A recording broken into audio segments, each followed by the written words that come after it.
जितनी बार आप निर्णय बदलेंगे, भाग्य भी उतनी बार करवट बदलेगा। महाभारत युद्ध से पहले दुर्योधन ने श्री कृष्ण की नारायणी सेना चुनी और अर्जुन ने भगवान श्री कृष्ण को। प्रसंग उस समय का है जब भगवान श्री कृष्ण पांडवों की तरफ से शांति प्रस्ताव लेकर गए थे और उन्होंने पांडवों के लिए सिर्फ 5 गांव मांगे थे। तो शकुनी ने दुर्योधन से कहा कि कृष्ण दुर्योधन का पक्ष लेकर आए हैं, ये छलियां हैं, उनके लिए 5 गांव मांग रहे हैं और ये हमारे लिए सही नहीं रहेगा। दुर्योधन, जिसका नाम सुयोधन था, जो अपने कर्मों से दुर्योधन बना। दुर्योधन ने इस बात पर क्रोध जताया और अपने सैनिकों को आदेश दिया, कृष्ण को बंदी बना लो। तब श्री कृष्ण ने दुर्योधन को अपना विशाल रूप दिखाया था और उसे उसकी मृत्यु के दर्शन करवाए थे। वो नहीं जानता था कि कृष्ण को बंदी बनाना इतना आसान नहीं। कृष्ण चेतावनी देकर चले गए और इधर धृतराष्ट्र चिंता में आ गए कि अब होगा क्या। धृतराष्ट्र ने अपने ज्योतिषी को बुलवाया, उनसे पूछा कि अब क्या होगा। ज्योतिषी ने दुर्योधन की कुंडली देखी और बोले, दुर्योधन की कुंडली में राजयोग है, इसे राजा बनने से कोई रोक ही नहीं सकता। ये तो निश्चित तौर पर राजा बनेंगे, आप युद्ध कीजिए। धृतराष्ट्र बोले, ठीक है, फिर युद्ध करो, मेरा दुर्योधन ही राजा बनना चाहिए। और फिर युद्ध शुरू हुआ। युद्ध से 2 ही लोग बाहर थे, एक संजय जो युद्ध क्षेत्र की सारी घटना सुना रहे थे और दूसरे विदुर जिन्होंने युद्ध को त्याग दिया था। युद्ध शुरू हुआ तो कौरव सेना धीरे धीरे मृत्यु के मुंह में जाने लगी। पहले ही 3 दिन में काफी कौरवों का नाश हो गया। धृतराष्ट्र ने ज्योतिषी को बुलवाया और कहा कि ये सब क्या हो रहा है? तुमने कहा था कि दुर्योधन राजा बनेगा, लेकिन ये पांडव तो भारी पड़ रहे हैं। ज्योतिषी ने कहा कि महाराज, परिणाम तो आने दीजिए, अभी तो युद्ध शुरू हुआ है और परिणाम ये है कि दुर्योधन की कुंडली में राजयोग है, वो राजा बनेगा ही बनेगा। और इस महाभारत के भीषण युद्ध के 10 दिन बीत गए तो धृतराष्ट्र घबरा गए, क्योंकि बहुत कौरव मारे जा चुके थे। तो धृतराष्ट्र ने ज्योतिषी को फिर बुलवाया और पूछा कि ये क्या हो रहा है? परिणाम तो आ ही जाएगा, लेकिन ये हो क्या रहा है? तब ज्योतिषी ने कहा कि कोई है जो ग्रह नक्षत्रों की दिशाएं बदल रहा है, कोई है वहां जो समय और ग्रह नक्षत्रों से परे है, कोई तो है वहां। तो विदुर ने कहा, श्री कृष्ण हैं वहां, प्रभु हैं वहां। जहां कृष्ण होते हैं वहां सारे नक्षत्र, सारी दिशाएं उनके कहने पर चलती हैं। तो दोस्तों, कुंडली पर नहीं, अपने कृष्ण पर भरोसा रखें। जब आपके जीवन रूपी रथ को कृष्ण चलाएंगे तो महाभारत कितनी ही बड़ी हो, सामने वाले योद्धा कितने ही मजबूत हों, वो धराशायी होंगे ही होंगे। वो दुर्योधन जिसकी कुंडली में राजयोग था, लेकिन उसका रास्ता धर्म का नहीं था, उसका रास्ता अच्छे कर्म का नहीं था, तो कुंडली बदलने में क्षण भर नहीं लगा। अपने विश्वास को अपने कर्म पर और अपने प्रभु पर मजबूत रखिए, भाग्य को पलटते देर नहीं लगेगी। इंसान की कर्म से उसका भाग्य तय होता है। यदि हमें किसी लक्ष्य की प्राप्ति नहीं होती है तो हम कहते हैं कि यह मेरे भाग्य में नहीं था। वहीं कुछ लोग मानते हैं कि कर्म से बढ़कर कुछ नहीं है। पिछले जैसे कर्म होते हैं वैसा हमारे आज का भाग्य या प्रारब्ध बनता है। कर्म का घटित होना और कर्म के हिसाब से कर्मफल का आना, यह प्रकृति का अटल नियम है। उसमें अन्य कोई भी बदलाव नहीं कर सकता। खुद परमात्मा भी कर्म के खेल में हस्तक्षेप नहीं करते। लेकिन मित्रों, भक्ति में वह ताकत है कि वह हमारा भाग्य बदल सकती है। भाग्य को लेकर दुनिया 2 धड़ों में बटी है। एक जो भाग्य को मानते हैं, दूसरे जो कर्म को प्राथमिकता देते हैं। सनातन धर्म कहता है कि कर्म और भाग्य एक ही गाड़ी के 2 पहिए हैं। अगर हम कर्म करते हैं तो उसका परिणाम ही आगे चलकर हमारे लिए भाग्य का काम करता है। अगर कर्म नहीं करते हैं तो भाग्य भी उतना साथ नहीं दे पाता है। एक प्रसिद्ध कहावत है कि भाग्य के भरोसे रहने वालों को उतना ही मिलता है जितना कोशिश करने वाले छोड़ देते हैं। लेकिन एक कहावत यह भी है कि भाग्य से ज्यादा और समय से पहले किसी को कुछ नहीं मिलता है। समय से पहले और भाग्य से ज्यादा न कभी किसी को मिला है और ना ही मिलेगा। परंतु हम सिर्फ भाग्य के भरोसे नहीं रह सकते। व्यक्ति को अपने जीवन में पुरुषार्थ करना ही पड़ता है। बिना पुरुषार्थ के व्यक्ति यदि यह चाहे कि सब कुछ मिल जाए जो मेरे भाग्य में है, वह कदापि संभव नहीं होता है, क्योंकि गतिमान जीवन यात्रा में इंसान की इच्छाएं अनंत होती है। बिना पुरुषार्थ के भोजन भी नहीं मिल सकता है और बिना पुरुषार्थ के किसान खेती भी नहीं कर सकता है। विचारों से भाग्य को एक दिशा जरूर मिलती है, लेकिन दशा क्या रहने वाली है वो आपके कार्य ही निश्चित करते हैं। अगर आपके विचार बहुत नेक है तो आप अपने भाग्य और मेहनत से जमा धन अच्छे कार्यों में निर्वाह करेंगे, अन्यथा व्यसनों में व्यर्थ कर देंगे तो आप अपनी सोच से भाग्य और कर्म को एक दिशा तो दे सकते हैं, लेकिन जो आपके भाग्य में लिखा है वो आपकी योग्यताओं का ही तो प्रतिफल है। अगर आपके भाग्य में व्यापारी बनना लिखा ही नहीं, इसका मतलब कदापि नहीं है कि आप व्यापार नहीं कर सकते। इसका अर्थ है कि आपके स्वभाव में सौदेबाजी नहीं लिखी है। आप व्यवहार आदि तो निभा सकते हैं, लेकिन एक बिजनेस के लिए जो स्वभाव और भाव चाहिए वो आप में नहीं है। सिर्फ विचार मात्र से आप अपने सामने रखा भोजन भी नहीं चख सकते। जो विचार प्राकृतिक रूप से उठ रहे हों वो आपके भाग्य और कर्म को बल देंगे, उन्हें दिशा भी प्रदान करेंगे, लेकिन दूसरों के दिखावे में कोई भी प्रयत्न व्यर्थ और नुकसानदायक ही होगा।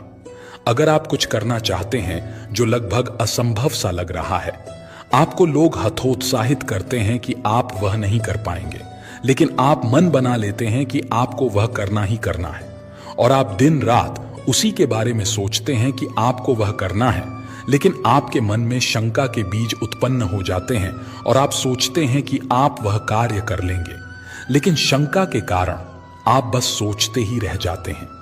क्या आपके सकारात्मक विचारों से आपका भाग्य बदल जाएगा? आप 100% भी सकारात्मक सोचते रहेंगे तब भी नहीं, क्योंकि आप प्रयास ही नहीं कर रहे हैं। इसलिए केवल विचारों से भाग्य नहीं बदलता। जब तक आप विचारों को प्रयास में परिवर्तित नहीं करेंगे तब तक आपके विचार केवल विचार ही रहेंगे, और भाग्य बदलने के लिए विचारों के साथ साथ प्रयास की भी आवश्यकता पड़ती है। क्यों बैठे तुम निठठले, नहीं है कोई काम धाम, कर्म की महिमा को समझो। कर्म सुख की खान, मूढ़ बैठा चौखट प्रभु के, मांगे है दिन रात, कर्मयोगी बन कोई, करता है पुरुषार्थ। कहा कृष्ण ने अर्जुन से, ध्येय तुम्हारा है करना कर्म, फल की इच्छा त्याग, अर्पित कर सब कर्म प्रभु को। रख हृदय में आस, फलित होंगे कर्म तुम्हारे। रख खुद पे विश्वास, आस कह रही श्वास से। धीरज रखना सीख, बिन मांगे मोती मिले, मांगे मिले न भीख। भले ही आपके भाग्य में कुछ नहीं लिखा हो, पर आपके अच्छे हैं तो आप वो भी पा सकते हैं जो आपके भाग्य में नहीं है। काशी नगर के एक धनी सेठ थे जिनके कोई संतान नहीं थी। बड़े बड़े विद्वान ज्योतिषों से सलाह मशवरा करने के बाद भी उन्हें कोई लाभ नहीं मिला। सभी उपायों से निराश होने के बाद सेठ जी को किसी ने सलाह दी कि आप गोस्वामी जी के पास जाइए, वे रोज रामायण पढ़ते हैं। तब भगवान राम स्वयं कथा सुनने आते हैं, इसलिए उनसे कहना कि वो भगवान से पूछे कि आपके संतान कब होगी। सेठ जी गोस्वामी जी के पास जाते हैं और अपनी समस्या के बारे में भगवान से बात करने को कहते हैं। कथा समाप्त होने के बाद गोस्वामी जी भगवान से पूछते हैं कि प्रभु वो सेठ जी आए थे जो अपनी संतान के बारे में पूछ रहे थे। तब भगवान ने कहा कि उन्होंने पिछले जन्मों में अपनी संतान को बहुत दुख दिए हैं, इस कारण उनके 7 जन्मों तक संतान नहीं लिखी हुई है। दूसरे दिन गोस्वामी जी सेठ जी को सारी बात बता देते हैं। सेठ जी मायूस होकर ईश्वर की मर्जी मानकर चले जाते हैं। थोड़े दिनों बाद सेठ जी के घर एक संत आते हैं और वो भिक्षा मांगते हुए कहते हैं कि भिक्षा दो, जो मांगोगे वो मिलेगा। तब सेठ जी की पत्नी संत से बोलती है कि गुरुजी मेरे संतान नहीं है। तो संत बोले, तू एक रोटी देगी तो तेरे एक संतान जरूर होगी। व्यापारी की पत्नी उसे 2 रोटी दे देती है। उससे प्रसन्न होकर संत ये कहकर चला जाता है कि जाओ तुम्हारे 2 संतान होगी। 1 वर्ष बाद सेठ जी के 2 जुड़वां संतानें हो जाती है। कुछ समय बाद गोस्वामी जी का उधर से निकलना होता है। व्यापारी के दोनों बच्चे घर के बाहर खेल रहे होते हैं। उन्हें देखकर वो व्यापारी से पूछते हैं कि ये बच्चे किसके हैं। व्यापारी बोलता है, गोस्वामी जी ये बच्चे मेरे ही हैं। आपने तो झूठ बोल दिया कि भगवान ने कहा है मेरे संतान नहीं होगी, पर ये देखो गोस्वामी जी मेरे 2 जुड़वा संतानें हुई हैं। गोस्वामी जी ये सुनकर आश्चर्यचकित हो जाते हैं। फिर व्यापारी उन्हें उस संत के वचन के बारे में बताता है। उसकी बात सुनकर गोस्वामी जी चले जाते हैं। शाम को गोस्वामी जी कुछ चितिंत मुद्रा में रामायण पढ़ते हैं तो भगवान उनसे पूछते हैं कि गोस्वामी जी आज क्या बात है, चिंतित मुद्रा में क्यों हो? तो गोस्वामी जी कहते हैं कि प्रभु, आपने मुझे उस व्यापारी के सामने झूठा पटक दिया। आपने तो कहा कि व्यापारी के 7 जन्म तक कोई संतान नहीं लिखी है, फिर उसके 2 संतानें कैसे हो गई? तब भगवान बोले कि उसके पूर्व जन्म के बुरे कर्मों के कारण मैं उसे 7 जन्म तक संतान नहीं दे सकता, क्योंकि मैं नियमों की मर्यादा में बंधा हूं। पर अगर मेरे किसी संत भक्त ने उन्हें कह दिया कि तुम्हारे संतान होगी, तो उस समय मैं भी कुछ नहीं कर सकता, क्योंकि मैं भी संतों की मर्यादा से बंधा हूं। मैं पूर्ण संतों के वचनों को काट नहीं सकता, मुझे संत की बात रखनी पड़ती है। इसलिए अगर आप भी उसे कह देते कि जा तेरे संतान हो जाएगी, तो मुझे आप जैसे भक्तों के वचनों की रक्षा के लिए भी अपनी मर्यादा को तोड़कर वो सब कुछ देना पड़ता है जो उसके भाग्य में नहीं लिखा है। इस कहानी से तात्पर्य यही है कि भले ही विधाता ने आपके भाग्य में कुछ ना लिखा हो, पर अगर आपके अच्छे कर्मों की वजह से किसी गुरु का आशीर्वाद आप हो या माता पिता की दुआएं आपने कमाई हो, तो आपको वो भी मिल सकता है जो आपके किस्मत में नहीं। कर्म ही सत्य है, कर्म ही धर्म है और कर्म ही जीवन भी है। कर्म के बिना जीवन अधूरा है। गीता में श्री कृष्ण ने अर्जुन को कर्म करने को ही कहा था। संस्कृत के प्रकांड पंडित पाणिनि के हाथ में या भाग्य में विद्या रेखा नहीं थी, फिर भी अपने कर्म के बल पर भाग्य को बदलकर महान और प्रकांड पंडित बने। संस्कृत में ढेर सारी किताबें लिखी।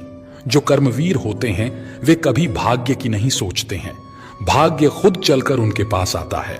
एक कड़वी सच्चाई भी है, जब आदमी असफल हो जाता है तब भाग्य का रोना रोता है। आपका भाग्य आपको सफलता के लिए अपॉर्चुनिटी दिला सकता है, उसके बाद उसको सफलता में परिवर्तित करने के लिए आपको ही मेहनत करनी पड़ेगी। प्रकृति के नियम शाश्वत हैं, जैसे कोई भी वस्तु हाथ से छोड़ने पर जमीन पर ही गिरेगी, यह गुरुत्वाकर्षण का नियम है। कुछ भी फेंको आसमान की तरफ वापस जमीन पर ही आ जाता है। इसी तरह हमारे शब्द हैं और शब्दों से विचार बनते हैं। बोले गए शब्द या विचार ब्रह्मांड में चले जाते हैं और वापस उसी जैसी समान आवृत्ति वाले विचार वापस आपके पास आते हैं। प्रकृति का एक नियम है कि जो भी आप उसे देते हैं वह कई गुना करके आपको वापस देती है। प्रकृति के नियम अटल हैं, हम उसे जो देते हैं वही वापस आता है लौटकर। आप प्रेम बांटते हैं तो प्रेम वापस लौटकर आएगा।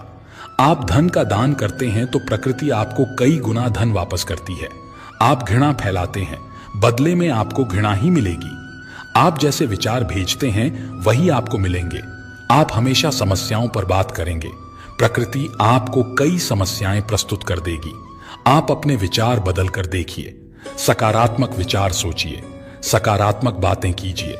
आप केवल अपने शब्दों को बदल कर देखिए, सारे नकारात्मक शब्द हटा दीजिए। ब्रह्मांड में सकारात्मक ऊर्जा प्रवाह होने दें, कई गुना सकारात्मकता वापस आएगी। कुछ समय बाद ही आप परिवर्तन देखने लगेंगे, आपकी परिस्थितियां बदलने लगेंगी।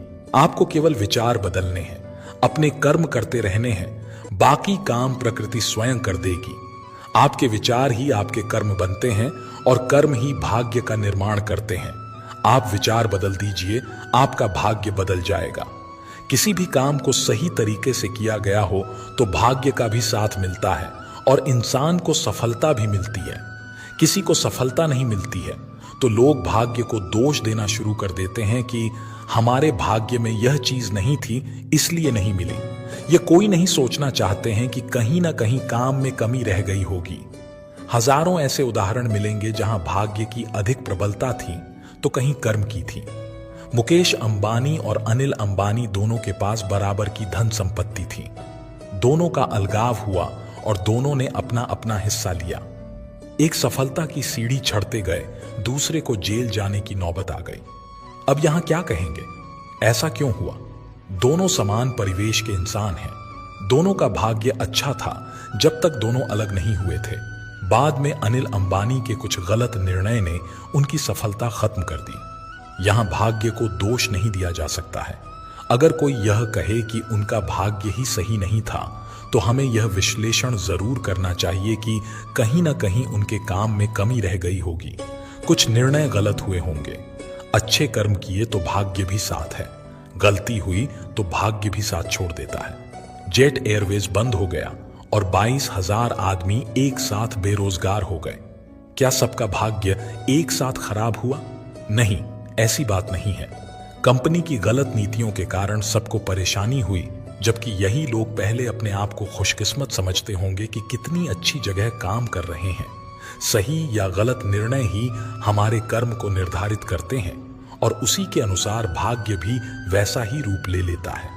किसी का गरीब घर में जन्म लेना उसका भाग्य हो सकता है, लेकिन अपने कर्मों से गरीबी दूर करके अपनी जिंदगी को सही बनाना उसकी मेहनत और लगन और उसके कर्म है।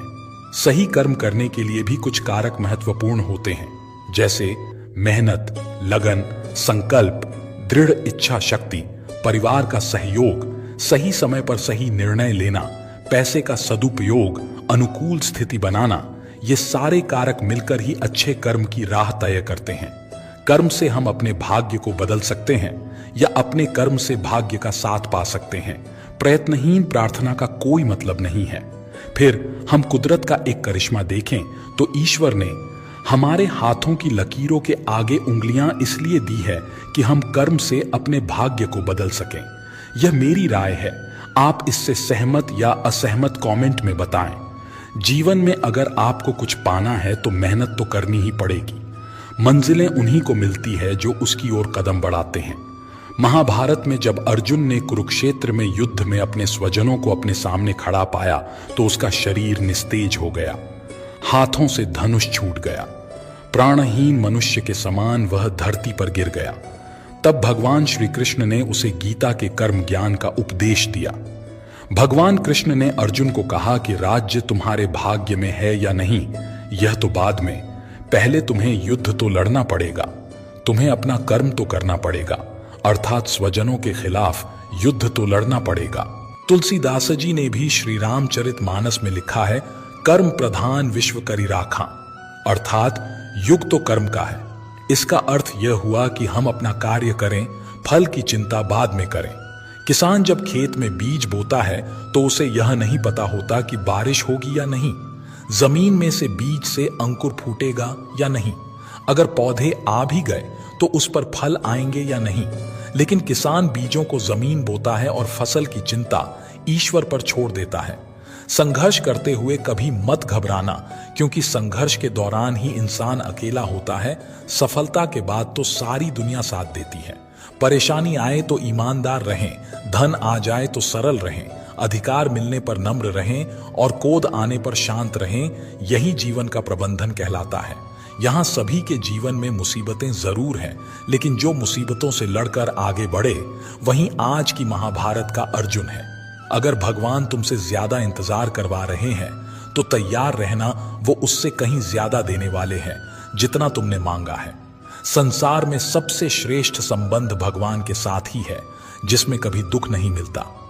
पांव दिखते नहीं फिर भी हर संकट में दौड़ के आता है, हाथ भी दिखते नहीं लेकिन सर पे हाथ फिराता है। बस यूं समझो कि मेरे तो हर सुख दुख में मेरा कृष्ण काम आता है। तनाव से केवल समस्याएं जन्म ले सकती हैं, समाधान खोजने हैं तो मुस्कुराना ही पड़ेगा। कुछ बुद्धिमान तो होते हैं, परंतु धन के हाथ लगते ही उनमें अभिमान की आग बहुत तीव्रता से जलने लगती है। कभी कभी आप बिना कुछ गलत किए भी बुरे बन जाते हैं, क्योंकि जैसा लोग चाहते हैं आप वैसा नहीं करते। जिस डर से आत्मविश्वास की हानि होने लगे, उस डर का अंत करना अवश्य हो जाता है। समय और स्थिति कभी भी बदल सकती हैं, अतः कभी किसी का ना ही अपमान करे और न ही किसी को तुच्छ समझे। आप शक्तिशाली हो सकते हैं, पर समय आपसे अधिक शक्तिशाली है। जो हो रहा है उसे होने दो। तुम्हारे ईश्वर ने तुम्हारी सोच से बेहतर तुम्हारे लिए सोच रखा है। जैसे पानी में तैरती नाव को तूफान उसे अपने लक्ष्य से दूर ले जाता है, वैसे ही इंद्रिय सुख मनुष्य को गलत रास्ते की ओर ले जाता है। अभिमान को आने मत दो, स्वाभिमान को जाने दो, क्योंकि अभिमान आपको उठने नहीं देगा और स्वाभिमान कभी गिरने नहीं देगा। एक दिन शिकायत आपको वक्त से नहीं बल्कि खुद से होगी कि एक खूबसूरत जिंदगी सामने थी और आप दुनियादारी में उलझे रहे। सच्ची बातें जिंदगी में दो लोगों का होना बहुत जरूरी है। एक कृष्ण जो ना लड़े फिर भी जीत पक्की कर दे, दूसरा कर्ण जो हार सामने हो फिर भी साथ ना छोड़े। आपकी नीयत से ईश्वर खुश होते हैं और दिखावे से इंसान। अब ये आप पर निर्भर करता है कि आप किसे खुश करना चाहते हैं। जब आप कृष्ण की पूजा नहीं कर पाए तो यह मत समझना समय नहीं मिला। सोचो, आज हमने ऐसा कौन सा काम किया कि भगवान ने अपने सामने खड़ा होना पसंद नहीं किया। अगर साफ नीयत से मांगा जाए तो ईश्वर नसीब से बढ़कर देता है। दुनिया में दो तरह से लोग हैं। एक वो जो इस बात को चरितार्थ करते हैं कि कर्म कर, फल की चिंता मत कर, यानी वे भाग्य के भरोसे नहीं जीते, बल्कि ये सोचते हैं कि अगर हम मेहनत करेंगे, मन लगाकर काम करेंगे तो अपनी नियति को बदल पाएंगे। दूसरे वो लोग जो सोचते हैं कि नियति का लिखा कोई नहीं बदल सकता, यानी वो जो भाग्य पर भरोसा करते हैं और सोचते हैं कि जो भाग्य में लिखा है वही मिलेगा। इन दोनों तरह की मानसिकता से मन में दो तरह के सवाल उठते हैं। पहला ये कि आखिर कौन सही है, और दूसरा ये कि क्या नियति और कर्म दोनों एक दूसरे से जुड़े हैं। हिंदू धर्म के अधिकतर वेदों की यह मान्यता है कि नियति और कर्म एक साथ चलते हैं। आप जैसा कर्म करते हैं वैसा फल पाते हैं, लेकिन साथ में वो ये भी कहते हैं कि आपको सभी कर्मों का फल एक साथ एक ही जन्म में भुगतना नहीं पड़ता है। धार्मिक मान्यताओं के अनुसार हर व्यक्ति का जन्म और मृत्यु का एक चक्र होता है जो कई जन्मों का चक्कर लगाता है। आपके पिछले जन्म का किया हुआ कर्म आपके नए जन्म की नियति में एक अहम भूमिका निभाता है, और सही समय पर सही कर्म कर हम अपनी नियति के बारे में कुछ करने की स्थिति में होते हैं। सत्कर्म, शुद्ध विचारों, प्रार्थना, मंत्र और ध्यान के माध्यम से हम वर्तमान जीवन में भाग्य को बेहतर बना सकते हैं। अधिकतर सिद्धांत कर्म की प्रधानता पर जोर देते हैं। कर्म और भाग्य में अन्योन्याश्रय संबंध है। आपके कर्म के अनुसार आपका भाग्य बदलता रहता है। आप अपने भाग्य को न तो नियंत्रण में रख सकते हैं और न ही यह सोच सकते हैं कि भाग्य में यही लिखा है तो यही होगा। यह सच है कि आपका भाग्य आपके कंट्रोल में नहीं है और न ही आपके कर्मों का परिणाम, लेकिन अगर आप में दृढ़ इच्छा शक्ति है तो आप बहुत हद तक अपनी नियति को अपने पक्ष में कर सकते हैं। हम भाग्य को बदल नहीं सकते। यह सोचकर निष्क्रिय हो जाना गलत है, क्योंकि वो आप में नकारात्मकता ला रहा है और कर्म के प्रति उदासीन बना रहा है। उम्मीद की भावना मानव जीवन के लिए एक बहुत बड़ी देन है जो आपको भविष्य को बदलने का हौसला देता है। यह हौसला आपको कर्म के लिए अग्रसर करता है और कर्म आपकी नियति को दिशा देते हैं। इसलिए न तो नियति पर भरोसा करके कर्म विहीन बने और न ही कर्म करते हुए परिणाम के बारे में सोचकर परेशान हो। सोच समझकर कर्म का चुनाव करें। नियति तय करना आपके वश में नहीं है, लेकिन कर्म अच्छे करने हैं या बुरे, यह चुनना आपके हाथ में है।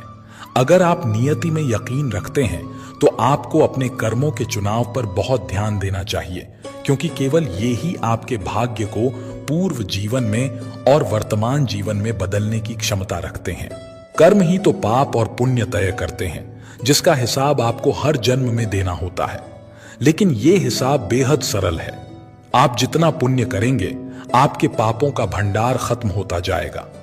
पुराणों में इसे संचित कर्म कहा गया है, जिसके अनुसार एक ही जीवन में सभी कर्मों का फल भुगतना असंभव है।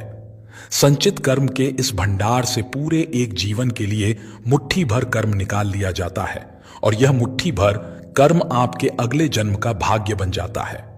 उस भाग्य का फल भोग लेने के बाद वह समाप्त हो जाता है और फिर आपके नए कर्म आपका भाग्य तय करने लगते हैं। ये तो हैं हमारे वेदों की मान्यताएं, लेकिन आपका इस बारे में क्या सोचना है? एक नगर में एक बहुत कुशल कारीगर रहता था। उसका नाम सोमलिक था। सोमलिक दूसरे कारीगरों की तुलना में बहुत मेहनत करता था। उसके द्वारा बनाए गए कपड़े दूसरे कारीगरों से बहुत अच्छे होते थे, किंतु उसे काम के मुताबिक पैसा नहीं मिलता था। उसे लगने लगा कि इस नगर में उसके कार्य के अनुरूप पैसा नहीं मिल पा रहा है, उसे किसी दूसरे नगर चले जाना चाहिए। उसे कुछ लोगों ने समझाया कि धन मिलना न मिलना तो भाग्य पर निर्भर है। अगर उसके भाग्य में धन नहीं है तो वो कहीं भी चला जाए, उसे धन नहीं मिल सकता। इसीलिए उसे इसी नगर में रहकर कार्य करना चाहिए। सोमलिक को लगता था बिना परिश्रम के धन प्राप्त नहीं किया जा सकता। भाग्य की बातें तो वे लोग करते हैं जो मेहनत नहीं करना चाहते।